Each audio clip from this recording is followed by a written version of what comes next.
morning, guys. Last night was a lot of fun. There was buckets, fire dancing, limbo, except the limbo, they actually changed it. It used to be a fire rope that you had to like limbo under. Now it's like a lame LED light that they put up. Obviously people were getting burnt, so it's probably for the best. My friend shot this one video of me getting lifted under the limbo by one of the Thai men. So he was like carrying all these women, and of course they love to carry the women. And then all of a sudden I'm like, oh, pick me, pick me. And so he's like, okay, fine. So I wrapped myself around him and he literally limboed me under the limbo. I don't know how he got so low. He must have been like only like a foot or 2 feet off the ground. Now we're just gonna go grab some breakfast. Pipia Casita has like a continental all-you-can-eat breakfast in the morning, so we're gonna go enjoy that. And that's it. Tonight we're probably gonna do the same thing. Some buckets, the fire show. Just kind of here to enjoy the nightlife and the night scene because it's a lot of fun. Absolutely stunning day here in Thailand. Just so consistent here, it's unbelievable. Scratch that. Breakfast is not at the front desk. You have to go to the pool. Yesterday we had a couple drinks here at the swim up bar, and this is where breakfast is served, in this little dining area. Just had continental breakfast, it was really good. And now it's time to go take a nap because it's 10 a.m. Alright guys, it is like 1 o'clock right now. Took a bit of a nap, but I've just been doing some editing. Because I'm not going to be doing a whole lot today, I thought I'd make today's vlog about how I make money doing social media stuff. Alright guys, you'll have to ignore the music, but I often get asked how I make money through social media, so I thought I'd do a quick little blurb about that because there's not a whole lot else going on today. First of all, you need to start by saying it's very difficult to make money off social media, otherwise everyone would be doing it. It's definitely possible though, so don't let anyone talk you out of it, because if it's something you're passionate about, there's always opportunity to make money off of things that you love. I have 3 different social media accounts that I really focus on: Instagram, Facebook, and YouTube. And YouTube's my primary. I see everything else kind of revolves around my YouTube. And YouTube actually pays me. Every month I get a check deposited right into my bank account, and it's, you know, it's a decent amount. It's definitely not covering all my costs right now, and it's based on how many views I'm getting. So when someone goes to my video and they click and they get that annoying 15-second ad, I get 60% of any ad revenue that is earned on my channel. It's not a fixed amount, so one 15-second ad does not result in 1 penny.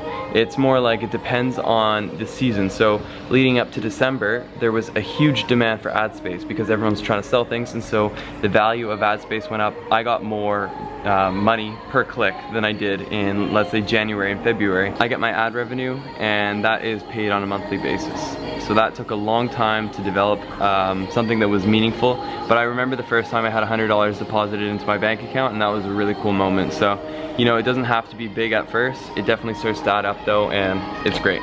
The second way, and the way that pretty much majority of your money will come from, is actually by working with companies. I mean, in my case, I can think of an example would be like working with a tourism board and them having, you know, me check out Florida or check out the Philippines, whatever it may be. I've not actually landed any of those yet, but I'm sure that will happen with time. For big projects like that, I mean, you could easily charge $5,000 to $10,000, and that's probably even pretty low. Working with brands is definitely the most lucrative way to make money with social media, but in order to work with brands, you either need to have an existing following or you need to be very skilled at something. And you don't necessarily need a massive following to make money. I mean, if you're very talented and skilled at what you do, you can basically just be hired on to create content for tourism boards, for companies, whatever it may be. And the third thing is not actually through making money, but cutting costs. So as a travel vlogger, as someone with a social media following, I get a lot of stuff compensated or for free, and so my costs that most people would face are very, very low. The easiest example would be for myself. So as a travel vlogger, often I get stuff like flights, accommodations, transportation, activities. I can often get these things for free if I take the time to contact the people in advance, or even if I just go in person and tell them and show them, hey, this is my social media following, would you be interested in having me show your product or service to my audience? And so those are ways that I can keep my costs very low. I am not currently making a whole lot of money. I'm able to cover my costs. I'm loving what I'm doing, and that's literally why I do it.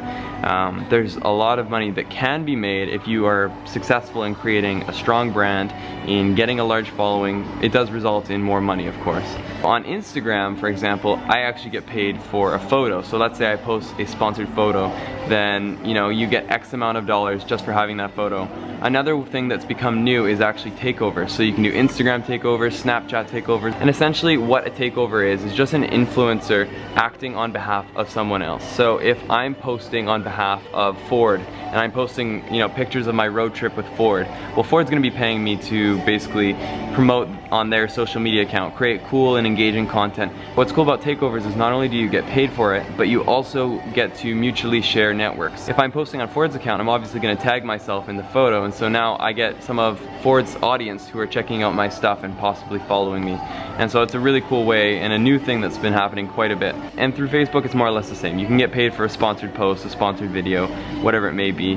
But one thing that I'm starting to realize is that it's great to have a diversified following. Having Facebook, YouTube, Instagram, having all three of them is a really good thing, especially when you're working with large brands. And I'd be a fool to pretend that I'm an expert on the subject. I am very modest size, and I'm on track for some very great things. So I'm excited because I'm starting to see a bit of money, I'm starting to see exciting projects that are presenting themselves. But for the most part, it's definitely a very hard road to make money off of social media. Like I said, you need to be in it for the passion and not for the money. And depending on your situation, for a travel vlogger especially, you'll need to have a bit of money saved up. You'll need a reserve because, like I said, you are not going to get money up front. No one's going to be paying you when you start. It takes an investment like any other business. It takes, you know, 1, 2, 3, it might even take 4 years before you start seeing some real profitable revenue being brought in. There's actually a fourth thing, and that's basically ways that you can indirectly make money from doing social media. So you can sell stock photos, you can sell stock film, you can license your videos, and licensing your videos means that you know, let's say my How to Travel Thailand video, if I gave permission to BBC to use it on their webpage, their travel webpage, well then they would have to pay me a royalty for using it. Through Laura, she's been invited to be a guest host at events, and they would of course pay for your flight, your hotel, and they would pay you to be there. So there's lots of things that come with it. To make money off of social media, you have to be entrepreneurial, you have to be an opportunist, because there's really no one size fits all. There's always unique and cool opportunities presenting themselves, and honestly, that's what I love about it. It's so exciting, it's such a fun space to be in, and social media is only trending upwards. And one thing I want to end on is that because you literally have the entire world at your fingertips, there's opportunity to be in the smallest of niches. You could literally have a YouTube channel about fungi. If that's what you like, you can make a fungi channel, and you would somehow find thousands and thousands of people who share that passion with you. If you have something that's very unique and you are very passionate about it, there might be an opportunity to get involved with that through social media and money to be made through that. Well, that's pretty much the end of how to make money with social media. I hope it was helpful, informative, either or. I'm gonna go for a swim. Matt is currently sleeping, and I think we're gonna go do the staircase that we did yesterday just for workout's sake. We're not gonna go up to the viewpoint. Tonight we're gonna go to the fire show and just do the same thing we did last night. Right now the struggle to upload a video is so real. I have been trying all day to get this video up, and the upload speed is shite. My tongue's kind of frozen from drinking this, so I feel like I can't speak properly. When I went swimming today, I met this girl in the pool, and really quickly we figured out we were both from Vancouver, and turns out her and her friend work with my mom. All the way in Koh Phi Phi, and here I am meeting a couple of girls who are working with my mom. Coincidence? I think not. So we're gonna be going out probably in like 4 hours. So right now it's 4:20, blaze it. And yeah, that's it, literally. It's gonna be a lazy vlog. Hey guys, it is 7 p.m. We're going up these steps, the same ones we went to the viewpoint yesterday, but we're not going to the viewpoint. We're simply getting in a good workout, and it's really humid out. So after 10 steps, you start to sweat like crazy. If you're in Koh Phi Phi and need a workout, run the stairs. The final stretch. We've gone up and down 3 times. Half an hour of power cardio, sweat in buckets. I feel great. Alright guys, just about to leave our place here and head to the Koh Phi Phi beach where the fire shows are and the limbo and all that jazz. I'm not going to bring my camera out tonight, but I can basically summarize what's going to happen. I'm going to drink a bucket, we're going to go see fire dancers, it's going to be a good time, and that's basically how the night's going to go. See you guys in the morning, and have a good night. I think I finally found out my conclusion, but I'm not using it tonight.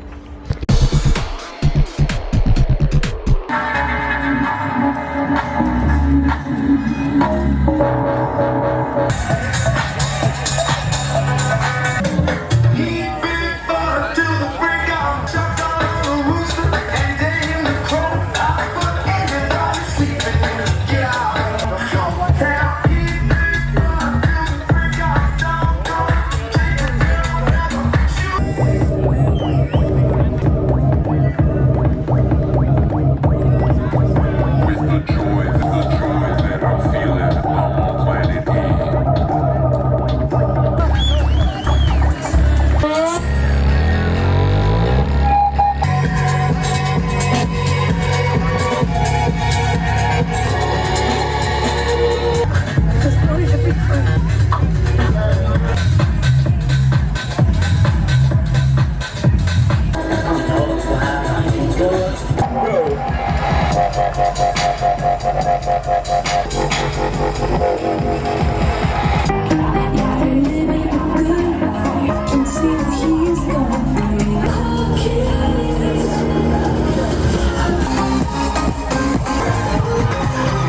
Be jealous of me.